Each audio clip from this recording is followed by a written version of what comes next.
juda yaxshi ko'rib qolishibdi. Oradan ko'p o'tmay, o'tinchi bilan bu dono ayolning to'ylari bo'libdi. Ular baxtiyor hayot kechira boshlashibdi. Davlatlariga davlat qo'shilibdi, baxtlariga baxt, ularning inoqligi, baxtli yashashi haqidagi ovoza uzoq-uzoqlarga tarqalibdi. Bir o'tinchi shunaqa badavlat bo'lib ketibdiki, asti qo'yaverasiz ekan. Bir kambag'al o'tinchining dang'illama uyli joyli davlatmand bo'lib qolgani haqidagi xabar ayolning avvalgi erining quloqiga ham yetibdi. Olamda mendan boyi yo'q deb kerilib yurgan To'ymas boy bu gaplarni eshitib o'z ko'zi bilan ko'rib kelish maqsadida o'tinchiligiga kelibdi.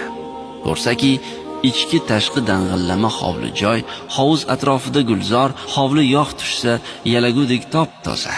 Lekin na xizmatchi, na bog'bon bor emish. Buni ko'rib boy juda hayron bo'libdi. Uni o'tinchining o'zi kutib olibdi. Yaxshilab ziyofat qilibdi. Boy o'tinchiligida xo'p mehmon bo'libdi.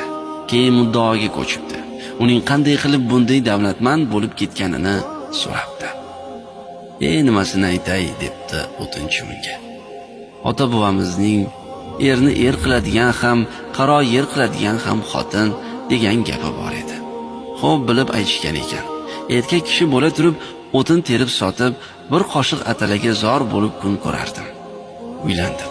Xotinim uyimga fayz kiritdi, aqlimga aql qo'shdi, deb xotinning xizmatlariga tan berdi. Shu payt boyning ko'zi derazaga tushibdi. Ne ko'zi bilan ko'rsinki, o'sha o'zi haydab yuborgan xotini hovlidagi gulzorda gul terib yurgan emish. Boyning rangi quv o'chib ketibdi. Xom kalla, nimalar qilib qo'yding deb peshonasiga bir urdi. Alam va o'kinch bilan o'z yurtiga qaytib ketibdi. O'tinchi va xotini uzoq va baxtli hayot kechirishibdi.